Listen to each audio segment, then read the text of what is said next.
సామెతల గ్రంథము తర్వాత యాకోబు గ్రంథం ఏవు గ్రంథాలలో ఏముంటుందంటే, ఆయన ప్రేమించును గనుక గాయపరచును. స్తోత్రం.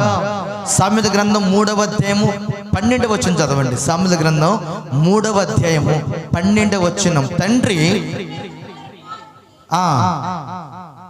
గద్దించు రీతిగా యెహోవా తాను ప్రేమించిన వారిని గద్దించును. చూడండి, దేవుడు గద్దించేది ఎందుకు అనంటే, దేవుణ్ణి ప్రేమిస్తున్న వారిని, లేదా దేవుడు ప్రేమిస్తున్న వారిని. అంటే దేవుడు నిన్ను ప్రేమిస్తే నిన్ను గద్దిస్తాడు. దేవుడు నిన్ను ప్రేమిస్తే ఏం చేస్తాడు? గద్దిస్తాడు. దేవుడు మిమ్మల్ని ప్రేమిస్తే ఏం చేస్తాడు? గద్దిస్తాడు. మిమ్మల్ని ప్రేమించలేదనుకో, దేవుడు మిమ్మల్ని గద్దించడు. అది నాకు శ్రమలు రావట్లేదేంది, నాకు కష్టాలు రావట్లేదే, నాకు బాధలు రావట్లేదండి, నేను చాలా సంతోషంగా ఉన్నాను, నేను హ్యాపీగా ఉన్నాను, పర్వాలేదు, ఐఎమ్ లైఫ్ హ్యాపీ, హో శ్యామ అలా రికబ అనొచ్చు. కానీ దేవుడు నిన్ను ప్రేమిస్తే నిన్ను ఖచ్చితంగా గద్దిస్తాడు. ప్రేమకు నిదర్శనం ఏంటంటే గాయం. ఆయన గాయపరచటంలో, ఇప్పుడు మీలో చాలా మంది, మా బిడ్డలకి ఎందుకు ఈ బాధలు వచ్చినాయి, నా భర్తకి ఎందుకు ఈ బాధ వచ్చింది, నా భార్యకి ఎందుకు ఈ బాధ వచ్చింది, నా కుటుంబంలో ఎందుకు ఈ శ్రమ వచ్చింది, నాకెందుకు ఈ కష్టాలు వచ్చినాయి, నాకెందుకు ఈ శోధనలు వచ్చినాయి, నాకెందుకు ఈ అవమానాలు, నాకెందుకు ఈ నిందలు, నాకెందుకు ఈ కష్టం అని నువ్వు అనుకోవచ్చు. దాని వెనకాల మర్మమైన ఒకటి ఏంటంటే, దేవుడు ప్రేమించిన వారిని గద్దిస్తాడు. దీని వెనకాల కూడా దేవుని ప్రేమ దాగి ఉంది. ఆమేన్. నిన్ను దేవుడు ప్రేమిస్తున్నాడు. అందుకే అంటున్నాడు, దేవుడు లోకమును ఎంతో ప్రేమించెను, అద్వితీయ కుమారుని యందు విశ్వాసం ఉంచుగలవాడు నిత్య జీవము గలవాడు. అంటే గాని దేవుడు నాకు కొడుకుని తీసేసుకున్నాడు, నన్ను ఎలా ప్రేమించాడు, నేను నిజంగా దేవుడికి ఇష్టమైతే నా కొడుకు నాతో పాటు ఉండటం ఇష్టం లేదా అనేవాళ్ళు మీలో ఉన్నారు. అవునా కదా? దేవుడు నాకు ఎందుకు పిల్లల్ని ఇవ్వలేదు, నాకు దేవుడికి ఇష్టం లేదేమో అందుకే నాకు పిల్లల్ని ఇవ్వలేదు, దేవుడు నాకెందుకు నన్ను ఆశీర్వదించలేదు, ఉన్నత స్థానం పెట్టలేదు, దేవుడికి ఇష్టం లేదేనేమో అని మీరు అనుకోవచ్చు. నేను చెప్తున్నాను, దాని వెనకాల దేవుని యొక్క ప్రేమ, నిన్ను ప్రేమించిన ప్రేమ ఉంది. అందుకే నిన్ను ఇష్టపడి నిన్ను గద్దిస్తున్నాడు. ఒక కుమారుడు స్కూల్కి వెళ్తున్నాడండి, సరిగ్గా చదవట్లేదు. వాళ్ళ స్కూల్లో ఉన్న టీచర్స్ ఫోన్ చేసి, బ్రదర్ సార్, మీ పిల్లలు సరిగ్గా చదవట్లేదు, కాస్త ఇబ్బందిగా ఉందని సార్ అని చెప్పి ఒక దెబ్బ నన్ను కొట్టమంటారా అని ఆ స్కూల్లో ఉన్న టీచర్స్ అడిగితే, ఆ తండ్రి అంటున్నాడు, కొట్టమంటేమో కొట్టేస్తారేమో, కొట్టొద్దంటే చదువు రాదేమో అని చెప్పి, సార్ ఒక చిన్నగా కొట్టండి సార్. ఏమన్నాడు చెప్పండి? అంటే ఏముంది తండ్రికి? ప్రేమ ఉంది. ప్రేమ ఉంటేనే కొట్టమంటాడు. ప్రేమ లేకపోతే వాడు రేపొద్దున చెడిపోతాడు. ప్రేమ లేని దానికి కూడా ప్రేమ కొట్టొద్దన్న దానికి ప్రేమ లేదని మాటకి అర్థం కాదు. అది నీ భవిష్యత్తుని ఎరిగితే నిన్ను కొడతాడు దేవుడు, నీ భవిష్యత్తుని ఎరిగితే నిన్ను గద్దిస్తాడు దేవుడు, నీ ప్రేమను ఎరిగితే దేవుడు నిన్ను గద్దిస్తాడు. ఆ ప్రేమ మనల్ని గద్దించాడు అని అర్థం ఏంటంటే, మనల్ని శిక్షించాడంటే అర్థం ఏంటంటే, మనల్ని దేవుడు త్రోసి వేయకుండా తన కౌగిలిలో దాచుకోవటానికే మనల్ని గద్దించాడు అని అర్థం దానికి. Praise the lord. అంతేకాని దేవుడు నాకు ఇంట్లో ఏమి అద్భుతాలు చేశాడు, మా ఫ్యామిలీలో ఏ కార్యాలు చేశాడు, మమ్మల్ని దేవుడు మర్చిపోయాడులే, మాకు దేవుడు లేడులే, ఏదో ఒక రాయో, ఏదో ఒక బొమ్మ, ఏదో ఒక పుట్ట, ఏదో ఒక అంతరం, ఏదో ఒక తంత్రం అని వెళ్ళిపోతున్నావు. కానీ అది దేవుని ప్రణాళిక కాదు. నిన్ను ప్రేమించాడు కనుకే నిన్ను గద్దిస్తున్నాడు, నిన్ను గద్దించాడు కనుకే నిన్ను ఆశీర్వదించడానికి కూడా ఇష్టపడుతున్నాడు.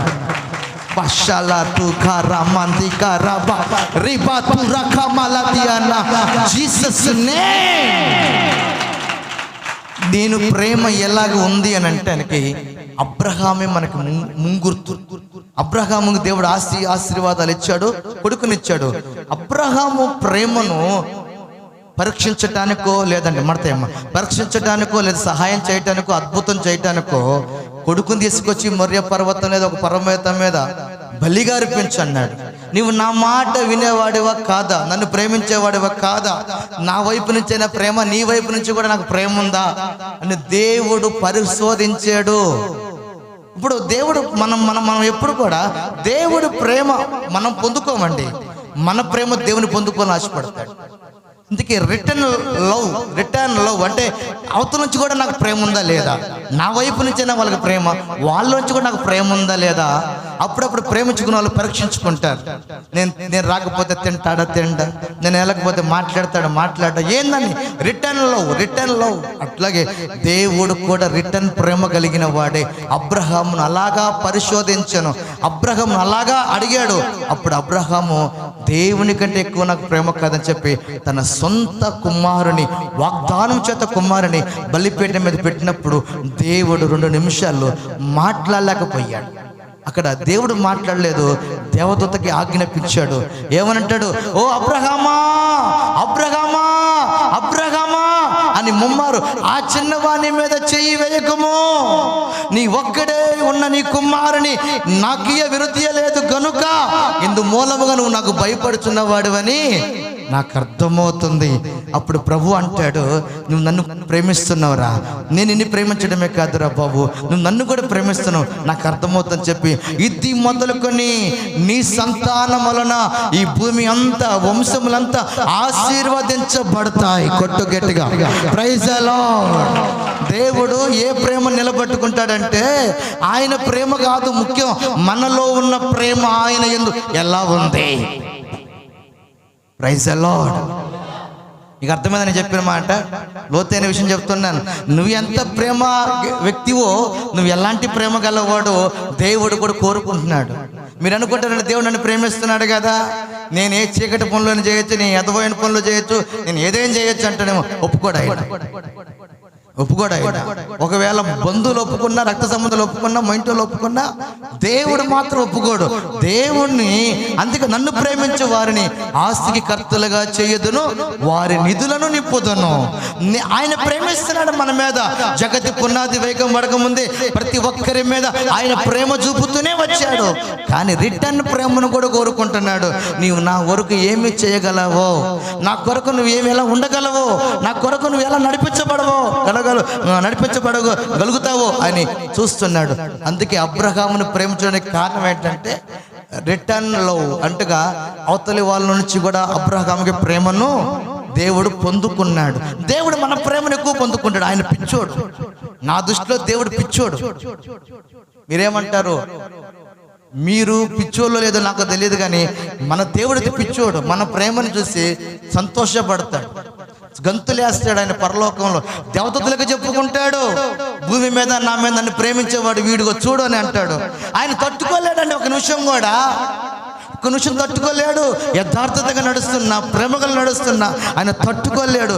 ఆ మాటను కూడా సభలో చెప్పుకుంటాడు దేవుడు. బైబిల్లో నీకు ఆ రిఫరెన్స్ చూపిస్తాను. సభలో కూడా దేవుడు మాట్లాడుకుంటాడు, రండి దేవదూతలారా, నన్ను ఆరాధిస్తున్న వాళ్ళ రండి. భూమి మీద ఒకడు నన్ను ప్రేమించుతూ భయభక్తులు కడిగి చెడుతనమును అస్సాగించుకుంటున్నవాడు, ఇతని వంటి భక్తుడు భూమి మీద ఎవరు లేరు అని బైబిల్లో దేవుడు పరలోకంలో చెప్పుకుంటుంటే, దుష్టుడు సాతాను కూడా పరలోకానికి వెళ్ళి ఆ సభలో కూర్చుకుని, ప్రభువా ఎందుకు నిన్ను ప్రేమిస్తున్నాడు? నువ్వు బంగారం ఇచ్చావు, ఆస్తినిచ్చావు, అంతస్తులు ఇచ్చావు, పేరిచ్చావు, స్థితిగతులు అన్ని ఇచ్చావు, పచ్చగా కొంప ఉంది, దీవెనకరంగా ఉంది, శనిమి తల్లి అంత బాగుంది కాబట్టి నేను ప్రేమిస్తున్నాడు. కాదురా బాబు, నేను ఇచ్చిన ఇవ్వకపోయినా అతడు నన్ను ప్రేమిస్తూనే ఉన్నాడు, అది చెబుతున్నా నేను సభలో అన్నాడు దేవుడు. మీకు డౌటా? రండి యోబు గ్రంథంలోకి వెళ్దాం. దేవుని ప్రేమ ఎలాంటిదో చూపిస్తాను. యోబు గ్రంథం దేవునికి మహిమకు 8వ వచనం 1వ అధ్యాయం 8వ వచనం చదవండి. అందుకు యెహోవా, నువ్వు నా యోబు సంగతి ఆలోచించేదేవా, అతడు యథార్థవంతుడు న్యాయవంతుడునై దేవుని యందు భయభక్తులు కలిగి చెడుతనమును విసర్జించిన వాడు, భూమి మీద అతని వంటి వాడు లేడు అని అడుగగా, అపవాది యోబు ఊరకనే భయభక్తులు కలిగి వాడైనా నీవు అతన్ని, ఇంటి వారిని, అతని సమస్తమును చుట్టూ కంచె వేసేది కదా, అతని చేతి పని దీవించడం చేత ఆస్తి దేశములు బొగ్గు విస్తరించుచున్నది. అదిగో వాడు ఏమో తక్కువడు కాదు, వాడు లాజిక్ పాయింట్లు అడుగుతున్నాడు. నేను ఎందుకు ఊరక ప్రేమిస్తారు అంటే ఊరక ప్రేమించే కూడా ఉన్నారు, అది పాయింట్ అక్కడ. అన్నీ నోట్ చేసుకోవాల్సిందంటే ఓరగా ప్రేమించే వాళ్ళు ఉన్నారు దేవుణ్ణి. ఎట్లా? కొంపనిస్తే ప్రేమిస్తారు, ఆస్తినిస్తే ప్రేమిస్తారు, పెళ్లి చేసుకుంటే ఒక మంచి భర్తనిస్తే ప్రేమిస్తారు, ఒక భర్తకి ఒక అమ్మాయి మంచి అమ్మాయి ఇస్తే దేవుడు ప్రేమిస్తారు. ఊరకనే ప్రేమించాలంటే ప్రేమించలేరు. ఏదన్నా ఒక దేవుడు కార్యం చేస్తే చర్చికో సన్నిధికో నమ్మకంగా ఉంటారు. ఊరకనే నేను ప్రేమించానయ్యా, ఇది మామూలు విషయం కాదు. ఊరకనే ప్రేమిరు ప్రవ్వా, ఏదో ఉంటది, వాడు నీ మీద లాభం పొందాడు, ఇది నా ఒక్కడికి తెలుసు, వీళ్ళకేం తెలుసు అన్నాడు.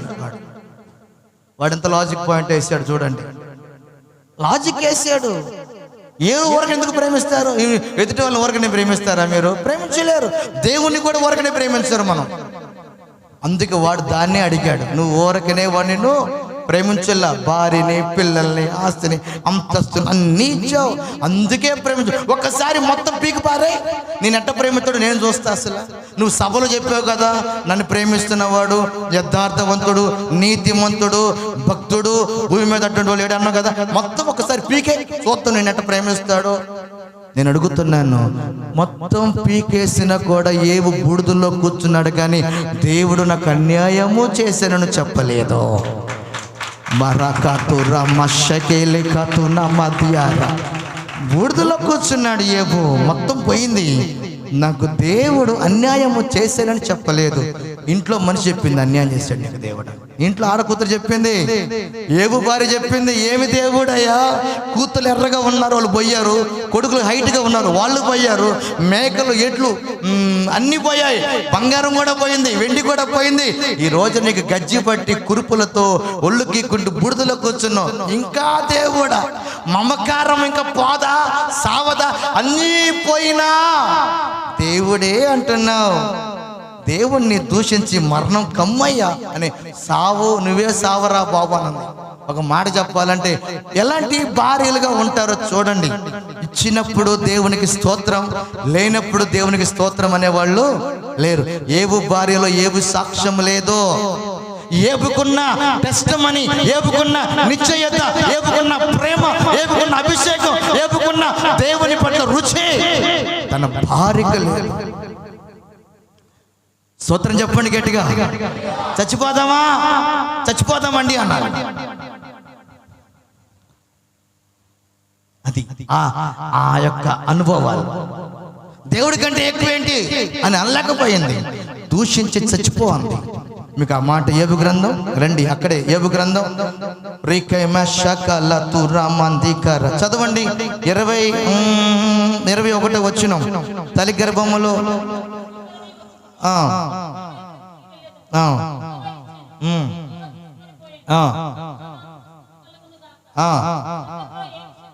ఏబు దేవుడు అన్యాయము చేసేనని ఏబు ఏ పాపమును కూడా చేయలేదు, ఏ అన్యాయము కూడా చెప్పలేదు, ఏ అన్యాయము చెప్పలేదు, ఏ పాపమును కూడా చేయలేకపోయాడు. ఎందుకు చేయలేకపోయాడు? ఏబు భార్య వచ్చి సమాధానం చెప్పొద్ది. చదవండి ఆ మాటను మనం చదవాలి, చదివి నాకు వినిపించండి. దేవునికి స్తోత్రం కలుగునగాక, స్తోత్రం కలుగునగాక, స్తోత్రం కలుగునగాక, స్తోత్రం. అయినా వచ్చిన 9వ వచనం అండి, చదవండి. 9వ వచనం 2:9 చదవండి. అతని భార్య వచ్చి, నువ్వు ఇంకా యథార్థతను వదలక ఎందువా, దేవుని దూషించి మరణము కమ్ముమని అన్నేను. మరణం కమ్మ, భర్త సావయ్య, పోయి రైలు కింద పడు, బస్సు కింద పడు, లారీ కింద పడు, పోయి సావు, ఇంకెందుకు బ్రతకాలి అనే మాట అంటానికి ఇష్టపడిన వ్యక్తి. అన్యాయము చేయలేదు, ఏ తప్పు జరగలేదు, దేవుని ఎక్కడ దూషించలేదు, ఎక్కడ నిందలు పాల్లేదు. కానీ ఏబు తన స్థిరత్వమును, భక్తిని బట్టి మనం గమనించాలి. ఈ రోజుల్లో మందిరాలకు వస్తున్న మనం దేవునిలో ఎలాంటి వారిగా నడిపించబడుతున్నామో ఆలోచించుకోండి. భక్తి అనేది లాభ సాధకమై ఉన్నది అనే కొత్త నిబంధన గ్రంథంలో రాయబడి ఉంది. మనకున్న అండర్స్టాండింగ్ మన భార్యకు ఉండకపోవచ్చు. నేను చెప్తాను, ఈ మాట కోసం వస్తున్నా. ఏబు మీ ఇంట్లో ఇద్దరిని గమనిస్తున్నాడు. నువ్వెంత భక్తి పరురాలువా, నువ్వెంత భక్తుడువా, మీ ఇద్దరిని గమనిస్తున్నాడు. నీవు తీవ్ర చుట్టూ తిరుగుతున్నావేమో, ఎవరన్నా ఫ్రెండ్స్ చుట్టూ తిరుగుతున్నావేమో, లోక సంబంధంగా వెళ్తున్నావేమో, అన్ని ఆచారాలు చేస్తున్నావేమో, అపవిత్రమైన కార్యాలు చేస్తున్నావేమో అని భార్యని పరీక్షిస్తాడు, భర్తని దేవుడు పరీక్షిస్తాడు. ఏబుకున్నంత అండర్స్టాండింగ్ ఏబు భార్యకి లేదు. నేను మాట చెప్పాలంటే ఏబు భార్య తాలు గింజ. ఏం గింజ? రోగం కొరకు వచ్చినట్టుంది, నాకు అర్థమైంది. ఆస్తి కొరకు వచ్చినట్టుంది, దేవుని కొరకు, ఆ ఆశీర్వాదం కొరకు వచ్చినట్టుంది, స్వస్థత కొరకు వచ్చినట్టుంది, మనుషుల ప్రేమల కొరకు వచ్చినట్టుంది. కానీ దేవుని కొరకు వచ్చినట్టు ఏబు భార్య లేదు. మనం అక్కడ ఒక లేబు భార్యని గమనిస్తాం. లోతు భార్యని గమనిస్తే, లోతు అక్కడ పాపం చేయకుండా మనసుని చూడలేక చంపుకొని బ్రతికి మరలా అబ్రహాము చెంతకు చేరటానికి ఏబుకి ఎవరికి లోతుకి అవకాశం కలిగింది. కానీ లోతు భార్య అదే అండర్స్టాండింగ్ లో లేదు. ఎందుకు అండర్స్టాండింగ్ లో లేదు? లోతు భార్య లోతుతో పాటు నడవలేకపోయింది. లోతు అక్కడ పాపం చేస్తుంటే కళ్ళు మూసుకున్నాడు, మనసును చంపుకున్నాడు, బలిపెట్టి కట్టలేకపోయాడు. అయ్యా కూతుల విషయంలో, అల్లుల విషయంలో, ఆడ పరిస్థితుల విషయంలో మనసుని ఎంతో కఠినంగా పెట్టుకుని బాధపడ్డాడు. పాపములు దొరలేదు, పాపములు కలలేదు. రాత్రి చెప్పిన విషయాన్ని. కానీ ఏబును దేవుడు, లోతుని దేవుడు నీతిమంతుడు అన్నాడు. దేవుడు ఏబుని కూడా నీతిమంతుడు అన్నాడు. అంటే ఏబుకున్న నిశ్చయత, లోతుకున్న నిశ్చయత లోతు భార్యకి లేదు. మరి లోతు భార్య ఏం చేసింది? అమ్మగారు ఏం చేసిందో కూడా చెబుతాయి. ఆమె అక్కడ ఉన్న వాళ్ళతో కనెక్ట్ చేసిపోయింది, అక్కడ ఉన్న వాళ్ళతో కనెక్ట్ అయిపోయింది. ఆడ ఎవరున్నారు అంటే భక్తి కలిగిన వారు లేరు. వారందరూ ఎవరంటే స్త్రీలకి స్త్రీలు, పురుషులకి పురుషులు, కామ ప్రాప్తులు. బైబిల్ ఏం రాయబడిందంటే లోతుని సొదొమ గొమొర్రా పట్టణానికి లోతు పోదలుచుకోవాల. యాక్చువల్ గా ఏం జరిగిందంటే అది యెహోవా తోట వలె కనపడింది అంట, పచ్చగా కనపడిందంట. అక్కడికి వెళ్తే బాగుంటారు అనుకుని పచ్చదనము చూసి అడుగులు వేసి భ్రష్టుడు తత్వంలోకి కుటుంబాన్ని అంతా శాపగ్రస్తంలోకి తీసుకెళ్ళిపోయాడు. ఏబు భార్య, లోతు భార్య అక్కడికి వెళ్ళి పెడితే పాడైపోయింది. ఎందుకు పాడైపోయింది? లోతు భార్య అక్కడ ఉన్న స్నేహాలు మంచివి కాదు. ఎవరు స్నేహితులు? బాగా ఇన్నాళ్ళు కూతుళ్ళు కూడా మాసం చెప్పాలంటే తండ్రికి అసలు వాళ్ళకి ఆ పురుషుల కలయిక, భర్త కలయిక తెలియదు వాళ్ళకి. కానీ అక్కడ కలయిక ముందే ఎరిగి ఉన్న వాళ్ళు అనుకుంటా తండ్రితో కూడా పాపం చేశారు. సోయరు గృహలు అంటే కూతుళ్ళు ఎలా చెడిపోయారు గమనించారు. లోతు బాధపడ్డాడు. లోతు సబ్జెక్ట్ అది. ఏం సబ్జెక్టు తర్వాత వెళ్తాను. కారణం ఏంటంటే తమ కూతుళ్ళు లోక సంబంధమైన మనుషులుగా మారారు. లోతు భార్య దేవదూతలు పట్టుకున్నా కూడా నడిపించబడలేకపోయి వెనక చూసి ఏమైపోయింది? ఉప్పు స్తంభమైంది. ఇప్పుడు నేనేం చెప్తున్నాను అయ్యానంటే, నీలాగా నీ భార్య ఉండకపోవచ్చు, నీలాగా నీ భర్త ఉండకపోవచ్చు. పునాదులు, నీతిమంతులు పునాదులు కదిలిపోవచ్చు, యథార్థత లేకపోవచ్చు, పరిశుద్ధులు లేకపోవచ్చు. కానీ స్థిరమైన దాని మీద మనం కట్టుకోవటానికి ప్రయత్నం చేయాలి. చప్పట్లు కొట్టి ప్రభుని కనపరచండి. ఆమేన్, ఆమేన్. లోతు భార్య వెనకకు చూసి ఉప్పు స్తంభమైంది, అక్కడే కనపడింది. ఏబు భార్య ఎవరు తిట్టింది? ఏబును తిట్టింది. ఏబుకి భార్య మరల ఏబు దగ్గరికి వచ్చేటట్టుగా దేవుడు అనుగ్రహించాడు. జాగ్రత్త పాయింట్స్. ఏబు భార్య, లోతు భార్య, ఏబు భార్య, లోతు భార్య. నీలాగా భక్తి నీ భర్త కొండకపోవచ్చు అమ్మా.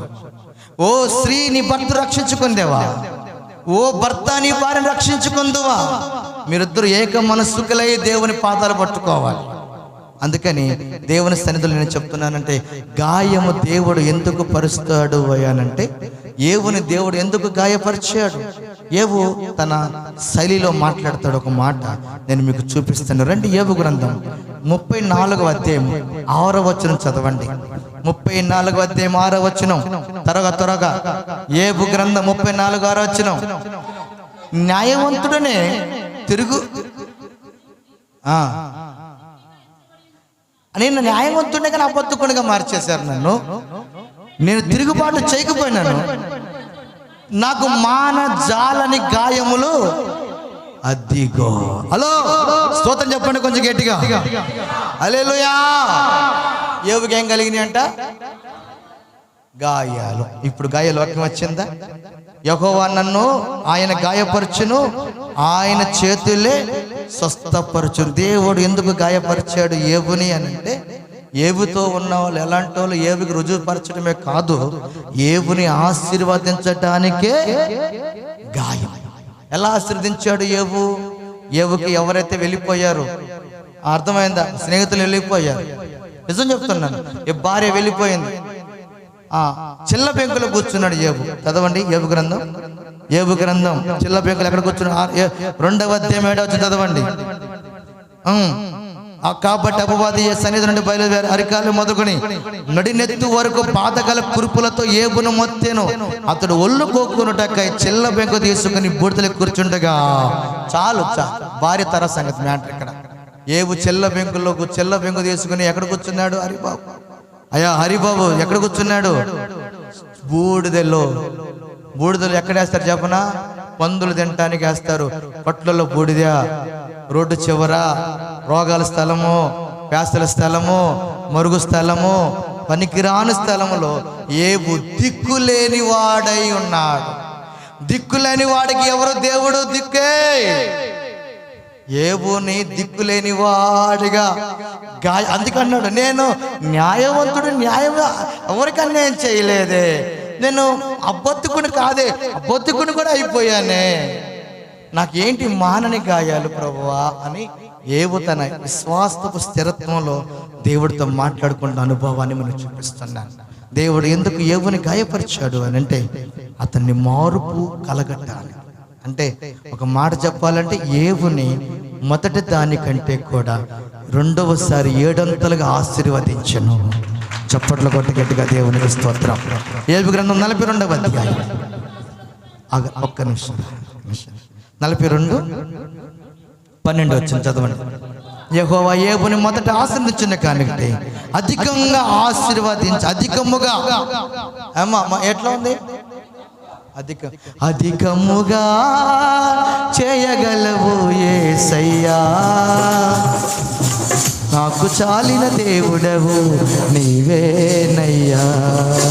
అడిగే వాటి కంటే, ఊహించే వాటి కంటే అందరం అధికముగా చేయగలవు యేసయ్యా, నాకు చాలిన దేవుడవు నీవేనయ్యా. అధికముగా చప్పట్లు కొట్టండి. ఆమేన్. నాకు చాలిన దేవుడవు నీవేనయ్యా. చేసి ఉన్న ప్రార్థన నేను మరచిపోయినా, నన్ను మరచిపోగా నా మంచి నాయనా. చేసి ఉన్న ప్రార్థన నేను మరచిపోయినా, నన్ను మరచిపోగా నా మంచి నాయనా. అవసరాన్ని తీర్చమనే నా దినయాచన, నా దినయాచన పట్టజాలపోతినిగా నీవిచ్చు దీవెన, పట్టజాలపోతినిగా నీవిచ్చు దీవెన. అధికముగా చేయగలవు యేసయ్యా, నన్ను నడిపే సారథివి నీవేనయ్యా. నాకు చాలిన దేవుడవు నీవేనయ్యా. అడిగే వాటి కంటే, ఊహించే వాటి కంటే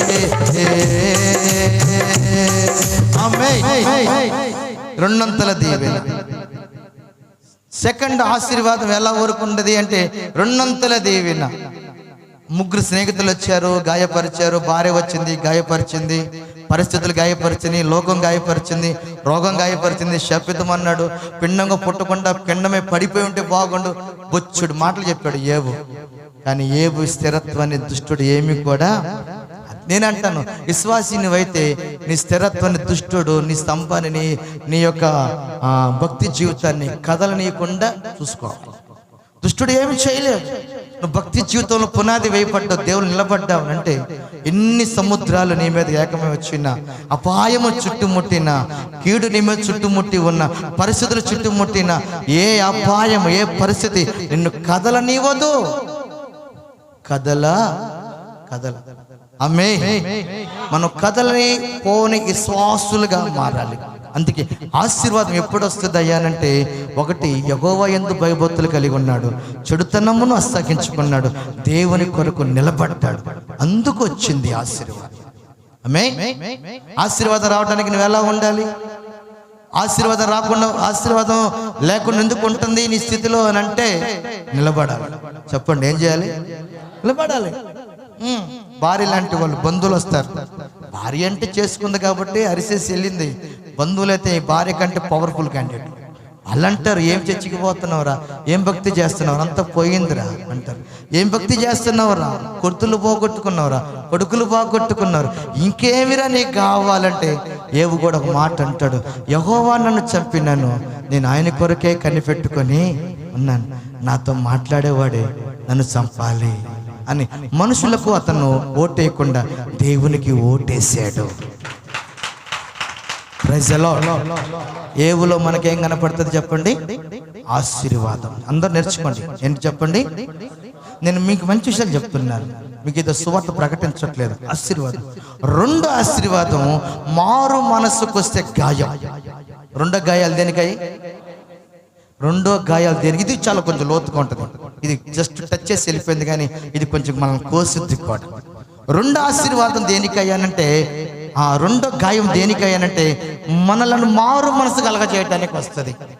మారు మనసు కొంతమందికి లేదు. మారు మనసు కలగాలంటే, కొడుకుని కొట్టాడు ఆ తండ్రి, అవునా కదా, కొట్టమన్నాడు. కొట్టడంలో ఏం జరుగుద్ది, గద్దింపులో ఏం జరుగుద్ది అంటే మారు మనసు వస్తుంది. రాజుల గ్రంథం, రెండో రాజుల గ్రంథం 5వ అధ్యాయం. నేను మూడే విషయాలు చెప్పి ముందుకు తీసుకెళ్తాను. 5వ అధ్యాయం, రెండో రాజుల గ్రంథం 5వ అధ్యాయం మొదటి వచనాన్ని మనం ధ్యానం చేసుకుందాం. సిరియా రాజు సైన్యముకు అధిపతి అయిన నయమాను అను ఒకడుండేను. అతని చేత యెహోవా సిరియా దేశమునకు జయము కల్లుగా చేశాను. చదువుతాను.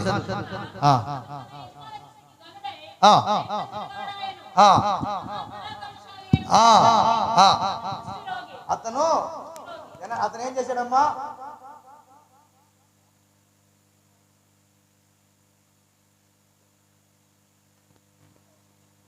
కుష్ఠరోగి అనండి. దేవుడే అతనికి పరాక్రమశాలిగా జయము పొందేవాడిగా చేశాడు. చెప్పండి. దేవుడే అతను ఆశీర్వదించాడు ఆల్రెడీ, కానీ అతనికి ఆశీర్వాదం లోకంలో ఉంది. రాజుగా ఉన్నాడు, రాజు కాదు సైన్యాధిపతిగా ఉన్నాడు, కానీ మారు మనసు లేని ఆశీర్వాదంతో ఉన్నాడు. రాసి పెట్టుకో, ఈ రోజు నువ్వు కావాలంటే ఇల్లు ఉండొచ్చు, వాకులు ఉండొచ్చు, అంత ఆస్తిపాస్తులు ఉండొచ్చు, పాస్టర్ గారు మారు మనసు ఉంటే నిజమైన ఆశీర్వాదం. చప్పట్లు కొట్ట గట్టిగా, అవునా కాదా? అన్నీ ఉన్నాయి. జయము పొందాడు, గొప్పవాడు, పరాక్రమశాలి, బిరుదులు గిరుదులు అన్నీ ఉన్నాయి, కానీ అతనికి కుష్టి వ్యాధిని అంటించి పెట్టాడు దేవుడు. అంతే, తగిలించి పెట్టాడు. కుష్టి వ్యాధి ఎట్ట పోవాలో వాడికి ఎట్ట అర్థం చూద్దాం అనుకున్నాడు దేవుడు. అతడు విగ్రహారాధన చేసి రిమ్మును గుళ్ళు దండం పెట్టినవాడు, విగ్రహాల జోలికి పోయినవాడు. కానీ ఆ ఇంట్లో స్వస్థత జరగటానికి ఒక చిన్నది, సిరియనులు దండిగా వస్తున్నప్పుడు సిరియా దేశం అమ్మాయిని తీసుకొచ్చి ఇంటిలో వాళ్ళు అంటే చెరగొని దొంగతనంగా తీసుకొచ్చి చెరగొని తెచ్చినప్పుడు దొరికిపోతే ఆ అమ్మాయిని ఇంట్లో పని చేపిస్తున్నారు. ఆ అమ్మాయి ఇశ్రాయేలు దేవుడైన యెహోవా గురించి, ఇశ్రాయేలు దేవుడైన ప్రవక్త అయిన ఎలీషా గురించి తెలిసి తనకి సువార్తను అంటించింది. ఏమంటించింది? సువార్తను అంటియాలి. కొంతమందికి సువార్త అంటియారు. మీరు అంటియాల్సింది దేవుని వాక్యం. తగిలించండి, దెబ్బకి మారు మనసు వస్తుంది ఎదుటి వాళ్ళకి. గర్విష్ఠుల యొక్క గర్వము నన్నచును, ఉన్నతమైన రక్షణ శృంగమై తన ఆలయములో. ఆమె నా యవన కాలంలో ఒక నాకు అంటించాడు పానుబారక్ అంటించాడు. డల్లుగా ఉన్న, బాధగా ఉన్న, వేసేసాయి అన్నాడు. ఇంత ప్యాకెట్ 10 రూపాయి ప్యాకెట్ సఫారీ అంటే నన్ను తగిలిచ్చాడు. ఇంకోటి వచ్చి నాకు ముందు అంటించాడు, ఇంకొకటి వచ్చి సిగరెట్ అంటించాడు, ఇంకొకటి వచ్చి ప్యాకెట్ అంటించాడు. మొత్తం ఏమైపోయినాయి? కుమ్మేసినాయి లోపల. నన్ను కుమ్మేసి తీసుకెళ్లి శాపానిగ్రస్తుడిగా మార్చేసినాయి. విన్నారా మీరు? గంజాయి ఒకటి అంటించాడు, మళ్ళీ తీసుకొచ్చి మా ఊర్లో ఇంటి దగ్గర ఒకటి గంజాయి తాగుతుంటే వాడు తీసుకొచ్చి గంజాయి ఒక సిగరెట్లో పొడి వేసుకుని తాగితే, మామా గంటిస్తుందిరా మామా గంజాయే. నిజమే చెప్పి గంజాయి ఒకటి తాగితే నవ్వుతున్నా ఇలాగా. ఏ అన్నా కళ్ళు కనపడట్లా, ఎంత కూడి పెట్టినా ఎంత కూడి తిన్నట్టే ఉంది. త్యా త్యా త్యా. వాళ్ళు అన్నారు, అయ్యా కుండలో కూడి అంత అయిపోయిందిరా. స్తోత్రం చెప్పండి. గంజాయి తగిలిచ్చాడు, ఒకడు ముందు తగిలిచ్చాడు, ఒకటి ప్యాకెట్ తగిలిచ్చాడు, ఒకడు పాపాన్ని తగిలిచ్చాడు, ఒకడు సినిమాలు తగిలిచ్చాడు. ఒకడు నేను ఎంత మంచోండి నాకే తెలియదు, అంత మంచోండి. ఇప్పుడు మంచోండి, మధ్యలో కూడా చెడ్డోని, పుష్టి మంచోండి. దేవుడు నరులను యథార్థవంతులుగానే పుట్టించాను, కానీ వారు వివిధమైన తంత్రములు కలిపి. అప్పుడప్పుడు తగులుతుంటే తగిలిచ్చే వాళ్ళు తగులు, మీకు తగలేదేమో. ఏ విచారం తగిలిచ్చే వాళ్ళు ఉంటారు. వాళ్ళు ఎలా ఉంటారంటే నీకు బిస్కెట్ వేస్తారు ముందు. మనం అక్కడికి వెళ్దాం, మనం ఇక్కడికి వెళ్దాం, అక్కడ బాగుంటుంది, వీళ్ళు మంచోళ్ళు వాళ్ళు మంచోళ్ళు అంటారు, కానీ వాళ్ళకున్న ఎఫ్ఐఆర్ని నీకు తగిలిస్తారు. కొంతమంది ఇట్లా తగిలిచ్చే వాళ్ళు ఉన్నారు. ఆ మధ్యన ఎవరో ఒక అమ్మాయిని స్కూల్కి వెళ్తా ఉంటే యూట్యూబ్లో చెంచలం రేపింది, వాళ్ళు ఉరుదేస్తారు అనుకుంటాను. ఆ డౌట్ 30 మంది 34 మంది. ఆ అమ్మాయి అందంగా ఉంది పాపం, మంచి బ్యూటీ చెల్లెల బిడ్డ, పసికందు 15 ఉంటాయి అమ్మ, 13 సంవత్సరాలు. వెళ్ళిన అమ్మాయిని తీసుకెళ్ళి ఆటో వాడు చూడక కామంతుడికి కళ్ళు నెత్తికెక్కుంటాయి. రంగు చూస్తే కామాత్రత విరుగుద్ది కొంతమందికి. బైబిల్ ఉంది, రంగు చూసి కామాత్రత విరుగుద్ది. ఎలా అంటే అబషలోము యొక్క అమ్నోను తామరు అందంగా ఉందని కామాత్రత పెంచుకున్నాడు. కొంతమంది రంగు బొంగు చూసుకొని చెడిపోబాకండి తల్లులారు, దండం పెట్టి చెబుతున్నాను. మంచి చోటకు వచ్చారు, ప్రభు మీతో మాట్లాడుతున్నాడు. కొట్టు గట్టిగా దేవునికి స్తోత్రం. ఆమేన్. ఆ అమ్మాయిని తీసుకుని వెళ్ళి వాడు ఏం చేశాడు తెలియదు, నాకు అన్నీ అవసరం కానీ మా వినాలి. స్తోత్రం. ఆ అమ్మాయిని అక్కడ అమ్మేశాడనా, అమ్మేసి 13 మంది 15 మంది 30 మంది ఆ అమ్మాయిని గోళీలాట అడిగారు. టక టక గోళీలాట తెలుసు మీకు ఎప్పుడన్నా? కొట్రా గాడ్ని కొట్రా కొట్రా తగిలి నా 30 గోళ్ళు అంటాడు. అందరు గోళ్ళు ఆటాడారు. అమ్మాయిని చినిగిపోయిన శిస్తలాగా చినిగిపోయి మొత్తం మీద దొరికింది. 5 రోజుల్లో అమ్మాయిని వాడి పారేశారు. ఇక దొరకదేమనుకున్నారేమో దౌర్భాగ్యం. ఆ 30 మందిని మన కేంద్ర ప్రభుత్వం ఉరి శిక్షకు తీసుకెళ్లారు. కారణం ఏంటి చెప్పాను కదా, అంటించటం. ఎలా అంటిట్టారు? ఎట్లా కూడా అంటిస్తారు.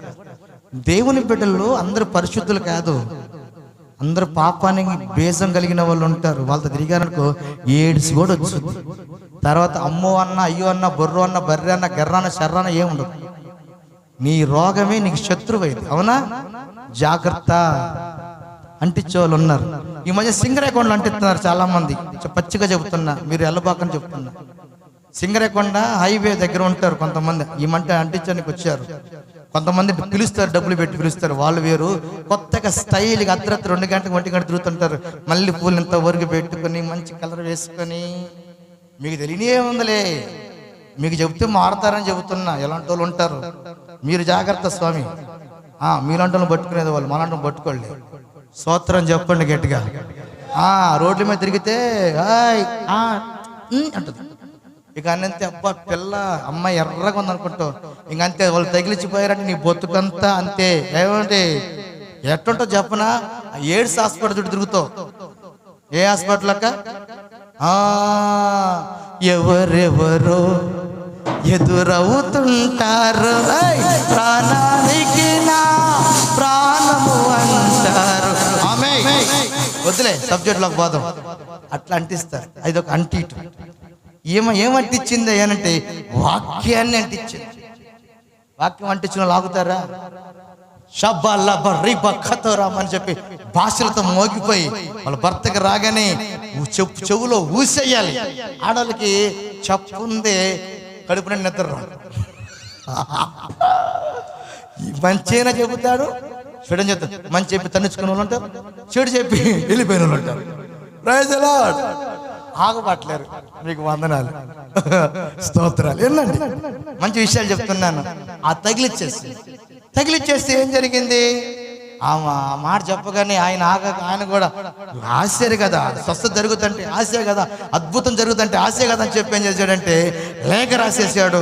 ఏమంటే నేను అక్కడికి వస్తున్నాను, ఆ దేశానికి వస్తున్నాను, నన్ను బాగు చెయ్యండి అని అంటే వాళ్ళు తల మీద గుడ్డేసుకుని, అయ్యా నేనేంది నాయనా, ఈ లేఖ ఏంది చదువుతుంటే మాకు భయం వేస్తుందని రాజుగారు గుండెలో పాతుకుంటే ఎలిషా పిలిపించి ఏమైంది అన్నాడు.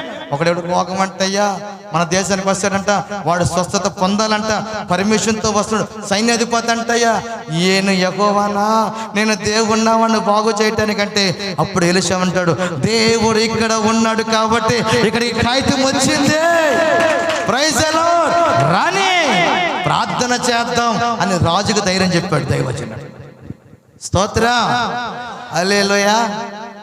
ఈ రాజు చెప్పిన మాట అక్కడ భయపడి వణుకు పుడితే ఎలీషా ధైర్యం కూడా ప్రార్థన చేస్తా ఉన్నాడు. అంటించమంటే ఒక మాట చెప్తే ఏమనుకోవద్దు, అంటించడం ఎందుకు చెప్పాలనిపిస్తుంది, దాన్ని ఆపడం ఇష్టం లేదు. ఒకసారి ఈ గవర్నమెంట్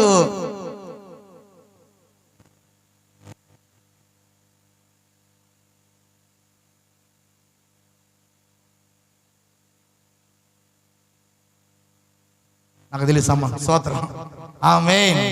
వాళ్ళు వైట్ అండ్ వైట్ వేసుకుంటారు, ఇద్దరు భర్త ఉంటుంది, భార్య ఉంటుంది, అన్నయ్య అన్నయ్య అన్నయ్య అంటారు. కాలక్షేపం తర్వాత ఐ లవ్ యూ అన్నయ్య అంది, ఐ లవ్ యూ రా.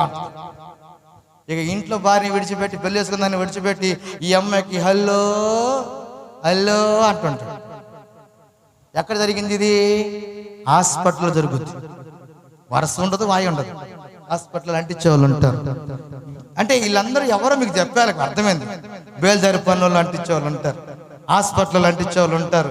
ఇంకో చోట యాడ్ చెప్పిన స్వామి, కాలేజీలో లిస్ట్ బోల్డ్ ఉంది, మీరు చెప్తే మీరు చచ్చిపోతారు, ఇక్కడ ఇంటికి కూడా పోలేరు, మిమ్మల్ని లేపలు మనుషులు పోసి. స్తోత్రం, ఎందుకు పోదురు, స్తోత్రం చెప్పండి గట్టిగా. కొడుకులు కూతుర్లు బిడ్డలు జాగ్రత్త, అర్థమైందా? ఇంకొకటి, మనం నిప్పు అయితే ఎవడు మనల్ని అంటిలేడు, కొట్టు. ఆమేన్. అతి పరిశుద్ధుడా స్తుతి నైవేద్యము నీకే అర్పించి కీర్తింతును, నీవు నా పక్షమై నన్ను దీవించగా నీవు. ఆమేన్. పోతలే పాడుతూలే ఉండండి, మీ పోతే మళ్ళీ రావు. అంటించేవాళ్ళు ఉంటారు, అక్కడ తగలబడి ఉంటారు, కానీ జాగ్రత్త. అందుకే చూసి ఆలోచన చేసి ఫ్రెండ్షిప్ చెయ్యండి. 3 నిమిషాల కంటే మగోడు, 3 నిమిషాల కంటే ఆడితే మాట్లాడకూడదు. మాట్లాడంటే వీళ్ళ అనుభవాలు వాళ్ళ కొత్త, వాళ్ళ ఆత్మలు వీళ్ళ కొత్త. ఇటు అడ్డు దూరిందంటే ఇటు దూరిందని ఇద్దరు పోతారు. స్తోత్రం, మా యేసన్న గారు చెప్పాడు, ఆమేన్ చెప్పండి గట్టిగా, హల్లెలూయా.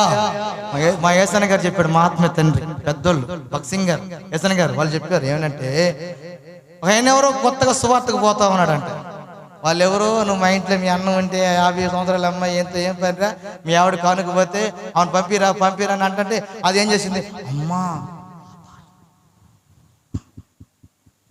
మొత్తం మీద అది కరెక్ట్ కాదు, మొదట రాంగే. అన్నయ్య వేసం కదా వచ్చాడు, సభలో పెడుతున్నాడు, ఏందిరా అన్నాడు. అన్న వాళ్ళు నన్ను ఊరంతా నా మీద నిందేశారంటారు. ఆగురా, ప్రార్థన చేద్దాం, ఆమె రాకుండా ప్రార్థన చేద్దాం, ఆ నింద నీ మీద పడదు, అపవిత్ర నీ మీద పడదు, జాగ్రత్త అని అంటే, ఆగన్నా నేను తెలుసుకుని వస్తున్నాను. ఒరే ఆగురా అయ్యా పోదు అంటే, లేదన్నా నేను తెచ్చుకుని వస్తాను అని పరిగెత్తి 20 కలిగిన వాడు 50 అమ్మాయిని తీసుకుని జంపో 20 లేదు చెప్పండి. ఈ మధ్యన కొంత ట్రెండ్ తెలుసా మీకు ఆ విషయం? 50తో లవ్ స్టార్ట్ చేస్తున్నారు. అంత అయిపోయిన తర్వాత ఇటు కుర్రలను పట్టుకున్నారు.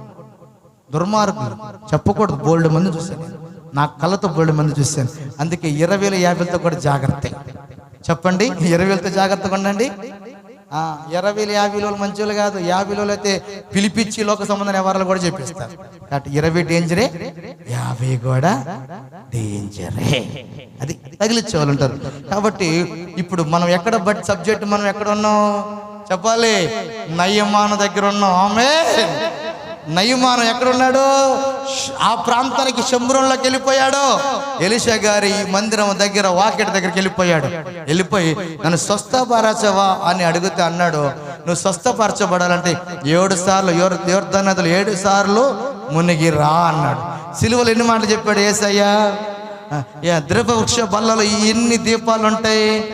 7 ఉంటాయి. ఇతనికి చెప్పిన మాటలు ఎన్ని? 7. బాప్టిజం స్థానాలు ఎన్ని రకాలు? 7. మొత్తం 7 సిలువకి గుర్తే. 7 సార్లు మునిగిరప్పు అని అంటే పొర్రపాటు నేను మునగను.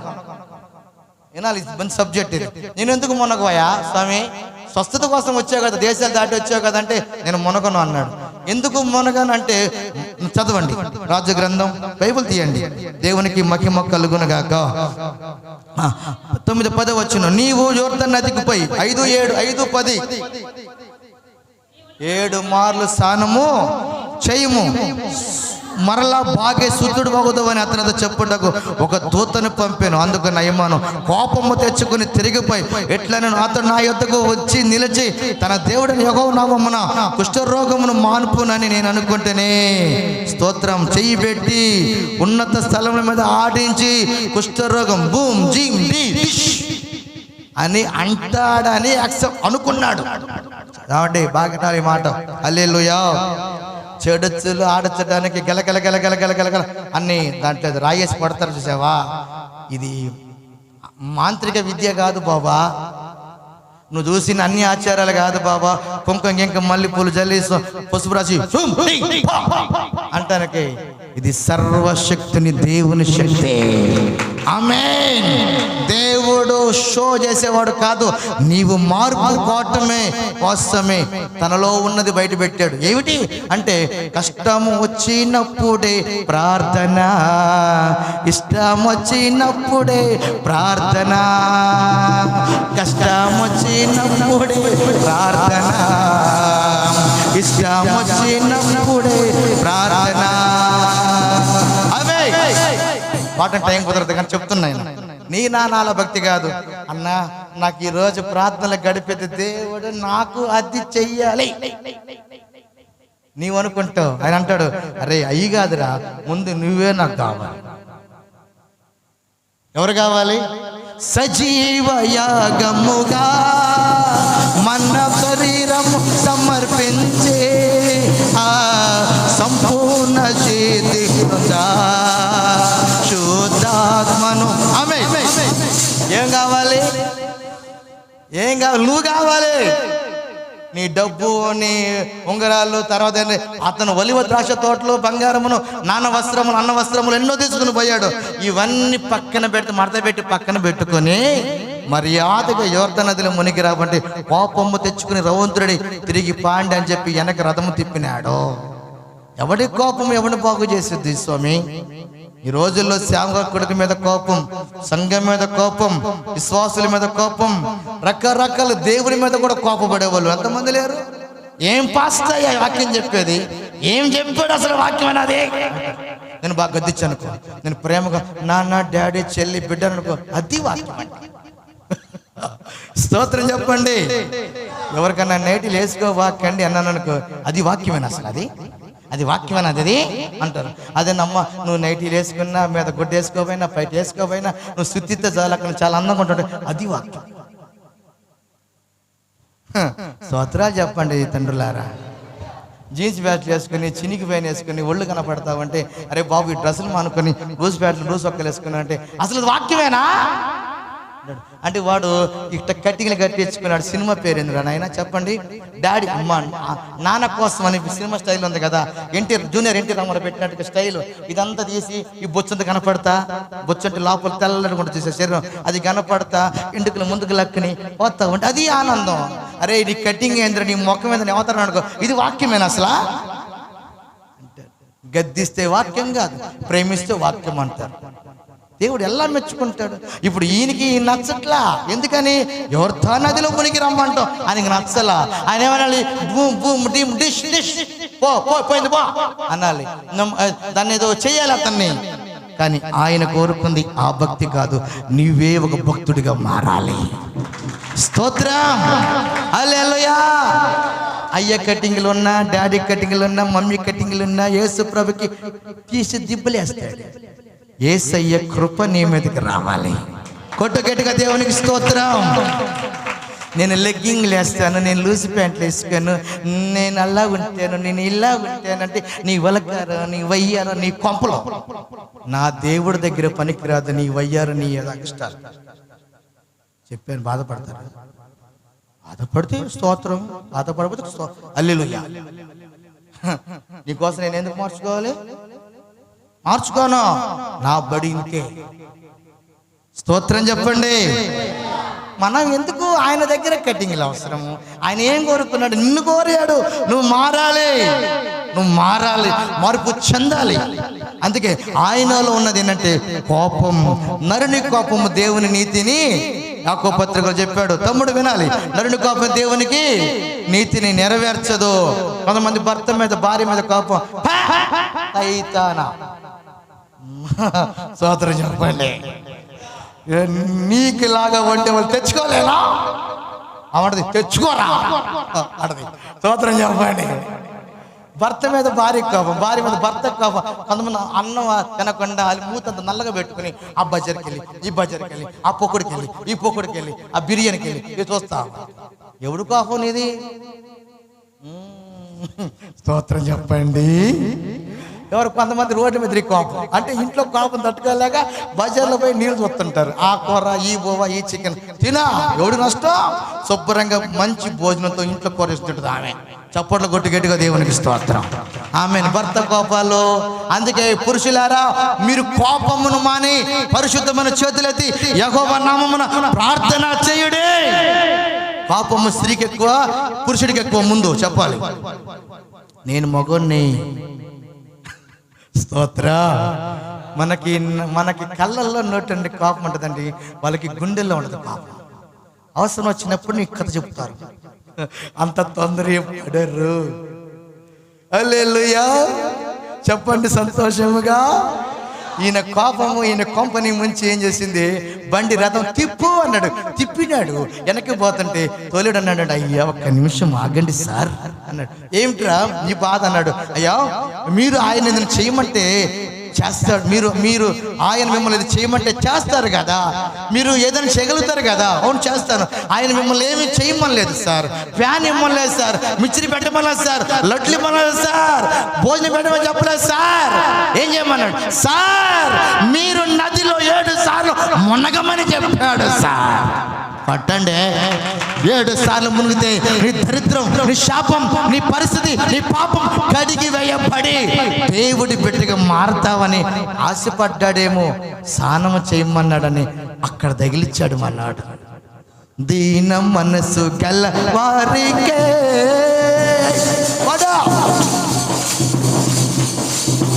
తగిన సమయములో హెచ్చించు కొట్టమా. హల్లెలూయా ఆమె దీన మనసుతో చెప్పాడు, ఒక మాట తగిలిచ్చాడు అంతే.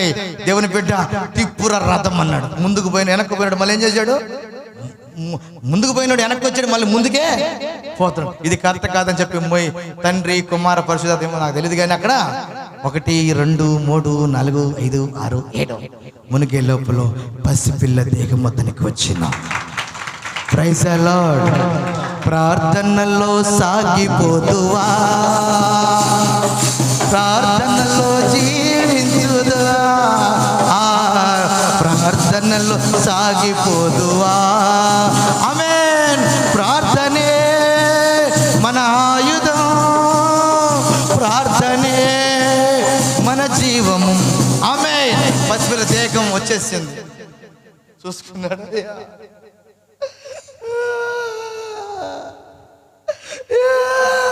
ఏళ్ళు బాగే, కాలు బాగే, ముక్కు బాగే, నోరు బాగే.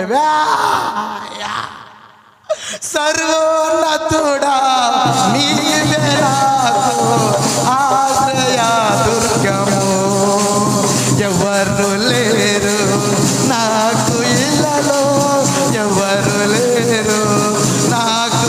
ఆమె కళ్ళల్లో నీళ్ళు ఆగమన్నా కూడా మనోడికి ఆగట్లే. పండుతో కడుతుంది నానా, అప్పుడు ఒరే నానా డాడీ నిజమైన దేవుడు అయినా సార్. నీకంటే ముందు నాకు తెలుసు సార్, నీకు మార్పు లేదు సార్, మార్పు లేదు సార్. అందుకే ఆయన రాకుండానే మాటతో నిన్ను మలిచిపెట్టాడు. ఆ వాక్యం నిన్ను మార్చింది, ఆ వాక్యం నిన్ను లోపరిచింది, ఆ వాక్యం నిన్ను కడిగింది, ఆ వాక్యం నిన్ను శుభ్రం చేసింది. వాక్యమై ఉన్న దేవుడు సార్. అయిపోయిందా నాన్న? ఇంతకులాగా మనం ఉండకూడదు నాన్న. ఓకే డాడీ మంచిది. ఇంతకులాగా మనం ఉండకూడదు నాన్న. ఓకే అమ్మో శుద్ధ దేవుడు స్తోత్రం. నాన్న మనం అయ్యగారికి పై కాలు పట్టుకుందాం నాన్న. ఇందాకేమన్నాడు, నువ్వు రా చేయి పెట్టు ఊపు అన్నాడు. ఇప్పుడు ఏమన్నాడు, ఆయన కాళ్ళు పట్టుకుందన్నా. మనం ఎంతటి వాళ్ళన్నానా, మనం ఎంతటి వాళ్ళం బిడ్డ, అసలు మనం ఎంత, మనం ఏం చేద్దాం, మనం అవన్నీ కాదు నాన్న. ఇక్కడ ప్రభు దగ్గరికి వచ్చిందన్న, మనం ఆయన కాళ్ళ దగ్గరే పడి ఉండాలి నాన్న. ఎప్పుడు అంటున్నాడు మనసు మారినప్పుడు. మనసు మారకపోతే చెప్పండి, నీ మనసు మారకపోతే, నీ కళ్ళు మారకపోతే, నీ నడక మారకపోతే, నీ ఆలోచన మారకపోతే దేవుడిని నువ్వు ఎలా చూస్తావంటే, దేవుడే రావాలి, దిగి రావాలి, నన్ను దీవించాలి, అప్పుడు పోవాలి దేవుడు అలా అనుకుంటావు. నీ మనసు ఎప్పుడు మారినాయో, నీ దేహం ఎప్పుడు మారిందో, నీ తలంపులు ఎప్పుడు మారినో, నీ బ్రతుకు ఎప్పుడు మారిందో, నానా మనం ఆయన దగ్గరికి వెళ్ళాలి నాన్న. ఆయన్ని అడుగు, ఏంటిది టైం అడుగునన్నా, ఆయన దగ్గర తీసుకోనన్నా. దాన్ని ఏదో అంటారు కదా, దాన్ని ప్రమోషన్ దాన్ని అంటారు కదా, అపాయింట్మెంట్ తీసుకున్నానా, కూర్చున్నానా. ఎన్ని రోజులు పర్లేదు నాన్న, నువ్వు ఎన్ని కష్టాలు నాన్న, ఎన్ని బాధలు నాన్న, నేను ఇలా లేను నాన్న. బా ఎంత వచ్చిందా నీకు, వసరే దేవుడు కార్యము చేయగా ఆపగల దమ్ము ఎవడికి లేదా. ఏ అపాయము నా గుడారము నా మార్గములన్నిటిలో నీవే ఆశ్రయం. ఆమేన్. దేవుడు కార్యం చేయగలడు. నూనె రాసి ప్రార్థన చేశాను. ఒక అమ్మాయికి మంచి నీళ్ళు ఇచ్చాను. ఈ కందుకోళ్ళు ఒక అమ్మాయి ఉంది, సహోదరి, ఇక్కడే ఉంది, వాళ్ళ బంధు. నీళ్ళు రాసి ఆ 12 సంవత్సరాలు పిల్లలు లేరు. అమ్మాయి నీళ్ళు బాట్లు ప్రార్థన చేసి ఇచ్చాను. వాక్యం చెబుతూ విశ్వాసంతో నీళ్ళు బాట్లు ప్రార్థన చేస్తే నీళ్ళు బాట్లు కడుపులోకి వెళ్ళి పాపను పుట్టి అద్భుతం చేసిందండి. నమ్ముట వల్ల నమ్మువానికి సమస్తమును చేయగల దేవుడు. ఆయన నమ్మాడు. నీళ్ళలో మునిగి వచ్చి తెల్లని దేహం వచ్చింది. నీళ్ళు బాగు చేసినాయా అక్కడ? ఏమంటే పేతురు గారు, నీళ్ళు బాగు చేసినాయా? వాక్యము విశ్వాసం ఇవి కార్యవృద్ధిని కలుగా చేస్తాయి. విశ్వాసం లేని వారు ఉంటే దేవుడు ఏ కార్యం చేయలేడు. నువ్వు విశ్వాసం లేని ఎంత కాలం వచ్చినా నువ్వు అలాగే ఉంటావు. షిల్లో కోనేరులో కదా, కోనేరులో బెతెస్దా కోనేరులో, క్షమించండి, బెతెస్దా కోనేరులో దేవదూత వచ్చి నీళ్ళు కదులుచ్చుద్ది. ఎక్కడ అపోస్తలుల కార్యాలు 5వ అధ్యాయం తీయబాక అనుకుంటా. ఆ నీళ్ళు కదిలిస్తే ఒక వ్యక్తి మునిగితే సంపూర్ణ స్వస్థత పొందుతారు. అందరూ పొందారు, ఒకడు పొందల. వాడి విశ్వాసం వాడిని తీసుకెళ్లే వాళ్ళు ఎవరు కూడా హల్లెలూయా వెళ్ళేవాడు ఎవడు లేడు, స్వస్థత పొందలేదు.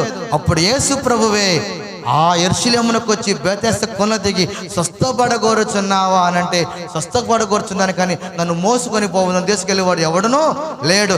ఇదిగో నువ్వు స్వస్థపడగోరుచున్నావా అంటే స్వస్థపడగోరుచున్నాను. అది లే, నీ పరుపు ఎత్తుకుని నడుమా. నిలబడుతుండగానే చీల ములుగులనికి చేతులకి దేవుని శక్తి ప్రభావమై నడిపించండి. ఆమేన్. ఆయన చేతుల్లో ఏముంది? మాట్లాడాలి గట్టిగా, నోరు తెరవండి. చేతులు ఏముంది? స్వస్థత ఉంది. ఒక మాట చెప్తున్నాను. ఒక వ్యక్తి పక్షవాయం గలవాడు ఉన్నాడు. ఇంట్లో ఏమున్నాయి? పైన పెంకులు ఉన్నాయి. ఇవ్వండి అమ్మా నాకు. ఏంది అయిపోయారా మీరు? ఏంది ఇక్కడ మాట్లాడుతుంది ఎవరు? పరిశుద్ధాత్ముడు. కొండయ్య గారు స్తోత్రం, కొండయ్య గారు స్తోత్రం, కొండయ్య గారు స్తోత్రం, హల్లెలూయా, కొండనా స్తోత్రం. రాత్రి నాకు నిద్ర లేదు. తండ్రి కుమార పరిశుద్ధాత్మ ముగ్గురు వచ్చి నన్ను బాగు చేస్తే నేను నిలబడ్డా. చప్పట్లు కొట్టి ప్రభుని కనపరచండి. ఆమేన్. నలుగురు వ్యక్తులు మంచని మోసుకుని పోయారంట. మనిషిని మోయటానికి పక్షవాతం గల మోయలేక వాడు ఎంత లావు ఉన్నాడు, వాడు కాళ్ళు ఎంతో, వాడు చేతులు ఎంతో ఎవరు తెలుసు? మనం చూసామా? ఆయనను నలుగురు ఏం చేసినారంటే, ఒక కోడు అటు, ఒక కోడి ఇటు, ఒక కోడి ఒకడు, ఒక కోడి ఇటు, నలుగురు పైకి తీసుకుని పోయి యేసు ప్రభు నిలబడే స్థలంలో పెంకులు ఇప్పి నలుగురు తాళ్లతో అతను దించిరే. మాట చెప్పన, యేసు ప్రభు స్వస్థపరిచింది వచ్చినను బట్టిగా స్వస్థపరిచింది, నలుగురు విశ్వాసమును బట్టి.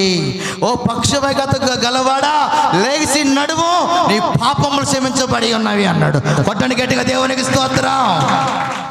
ఎవరిని బట్టి బాగు చేశాడు దేవుడు? అదే పక్షవాళ్ళగాన్ని బట్టి కాదు. అక్కడ మీరు చదవండి ఇంటికి పోయి. నలుగురు విశ్వాసమును బట్టి చేశాను.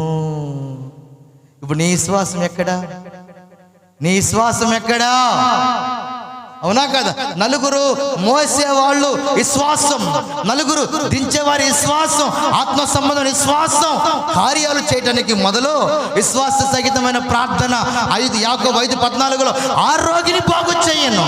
నువ్వు విశ్వసిస్తే, ఈ విశ్వాసించిన వారి విశ్వాసం మూలముగా, పలికిన పలుకు మూలంగా, ప్రవచనం మూలంగా దేవుడు, బైబిల్ అంటాడు, ఒక వ్యక్తి ప్రవచనం ఆత్మ మూలంగా పలికిరి కనుక దేవుడు దాన్ని చేయడానికి సమర్థుడై ఉన్నాడు.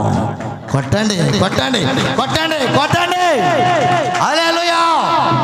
విశ్వాసము కలిగిన వారు. ఇప్పుడు విశ్వాసం వచ్చింది, నేను తీసుకుని వెళ్తానంటే వెళ్ళు నాయన అన్నాడు. ఇప్పుడు ఇతని గాయం దేనికి వచ్చింది చెప్పండి? ఇతని గాయం దేనికి వచ్చింది చెప్పరేంటమ్మా? మీకు మారుమనసు లేకపోతే మీకు పడుద్ది దెబ్బ, మీకు పడుద్ది ఎవరం. మీకేం మారు మనసు లేకుండా ఆత్మహత్య నింపబడట్లా, మీకు పడుతూ ఒక రోజు ఉంది, నాకున్నట్టు మీకు ఉంటుంది. స్తోత్రం. మారు మనసు లేకపోతే మనకి ఇస్తాడు, అందరికి ఇస్తాడు, నాకు ఇవ్వలే, నీకు ఇస్తాడు, అందరికి ఇస్తాడు. మనం మారు మనసు ఉండాలి. చర్చికి వచ్చామంటే పోయామంటే కాదు, మారు మనసు తగిన క్రియలు చెయ్యి, లేదా నేను మంచము పట్టిస్తాను అంటాడు దేవుడు. అక్కడ ఇంకో మాట చెప్పి నేను స్తోత్రం చెప్తా. స్తోత్రం చెప్పనా అవుతా? చెప్పండి గట్టిగా. బెతెస్దా కోర్నర్లో వాడు స్వస్థ పొందాడు కదా, వాడు ఏడుండాలి స్వామి? ఏడుండాలనా? ఏడుండాలి శివనయ్య? అయ్యా ఏడుండాలి? వాడు ఏడుండాలి? పాస్టర్ గారు ఏడుండాలి? చెప్పండి. ఏడుండాలి? చర్చిలో ఉండాలి కదా, మరి ఏడున్నాడు? వాడు ఆడే ఉన్నాడంట. స్తోత్రం. హల్లెలూయా. వాడు ఊరు పోవట్లేదు రాజు, విచిత్రంగా ఉంది. అరే ఏమిరా ఏడ ఉన్న పోయి చర్చిలో వాక్యం చెప్పురా, ఆరాధన చేయరా, మందిరంలో సాక్షి బ్రతకరా అంటే నేను బాగున్నాను, నేను ఏడ ఉంటాను. ఎందుకు? వీళ్ళు మిక్చర్లు బాగా పెడతారు, వీళ్ళు డబ్బులు తెచ్చుకుంటే నాకు 2 రూపాయలు 3 రూపాయలు అడుక్కుంటున్నాను, ఇది బాగుంది. అందుకే ప్రభు అంటాడు, నువ్వు స్వస్థత పడగోరితివి కనుక ఇక నీకు పాపము కలగకుండాన్నట్లు, కీడు నీ మీదకి రాకుండాన్నట్లు నువ్వు వెళ్ళి దేవుని పని చెయ్యి, ముందు పోయి స్తోత్రం చెప్పు, సాక్షిగా కనపడు. కొంతమంది స్వస్థత పొందితే ఇక చర్చికి రారు. హల్లెలూయా. ఎక్కడుంటారంటే 2వ ఆట సినిమాలో కందుకూరులో ఉంటారు. కొంతమంది స్వస్థత పొందితే ప్రభు దగ్గర సాక్షిగా బ్రతకరు. ఎక్కడుంటారంటే బజార్లో, మంగళ షాపులో, బజార్లలో, బట్టల షాపులో, బజార్లలో, గోల్డ్ షాపులలో ఉంటారు. ఈరోజు ఎక్కడ ఉన్నామంటే పెళ్ళిలో, మెచ్చిన పక్షాల్లో. నీకు బతుకేమైంది? నువ్వు ఎడబడ్డావు, నువ్వు ఏ బతుకులు పడ్డి నేను బాగు చేశాడు. స్వస్థత పడితివే, పాపం నీకు కలగకుండాన్నట్లు ఎలా దేవుని మందిరానికి కనపడాడు. పిచ్చి పిచ్చి వేషాలు అయిపోకని దేవుడు వాడిని గద్దించని రాస్తుంటాడు. అంటే ఎందుకు గద్దించాడు చెప్పండి?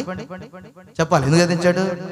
పెళ్లి దగ్గర కనపడకుండా, శోభనాల దగ్గర కనపడకుండా ఉన్నారు కొంతమంది బతుకులు. నేను చూపిస్తా తర్వాత. సొంత చెప్పండి. మెచ్చుడు పక్షులు కనపడకుండా, ఇంకా రకరకాల చోట్ల కనపడకుండా నువ్వు మందిరంలో కనపడి ప్రభు కొరకు ఏం చెయ్యాలి అంటే నిలబడాలి. సాక్ష్యం, ప్రభు చేసిన మేలును ప్రజలకు చెప్పు, కొందరైనా ప్రభువులకు నడిపించు అని సాక్ష్యం కొరకు దేవుని మందిరం నడిపించమనంటే అక్కడే ఉంటుంది. కళ్యాణం కమనీయం, ఈ సమయం అతి మధురం, దేవారావయ్యా దీవెనలీవయ్యా, దేవారావయ్యా దీవెనలీవయ్యా. కళ్యాణం కమనీయం, ఈ సమయం అతి మధురం, దేవారా పాడండి. దీవెనలీవయ్యా, దేవారావయ్యా దీవెనలీవయ్యా. ఏదేను తోటలు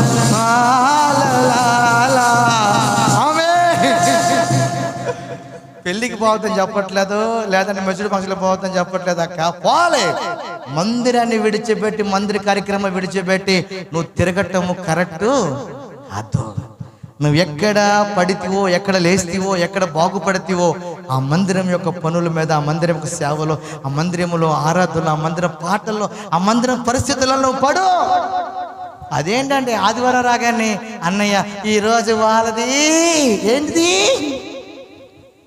ఫంక్షన్, వాళ్ళు వచ్చి నిన్ను బాగు చేయరు. ఫంక్షన్ వాళ్ళు వచ్చి నీగా చేసి పసుపు కుంకం పెట్టి ఓ శృతి ఓ హల్లెలూయా రా లే అంటరా. ఆదివారాలు మానేసేవాళ్ళు, శనివారాలు మానేసేవాళ్ళు. ఈ పద్ధతులు మానుకుంటే మనకి నిజముగా దేవుడు మనల్ని గద్దించక ముందు మనం దేవుని కొరకు నిలబడగలుగుతాం. స్తోత్రం చెప్పు గట్టిగా.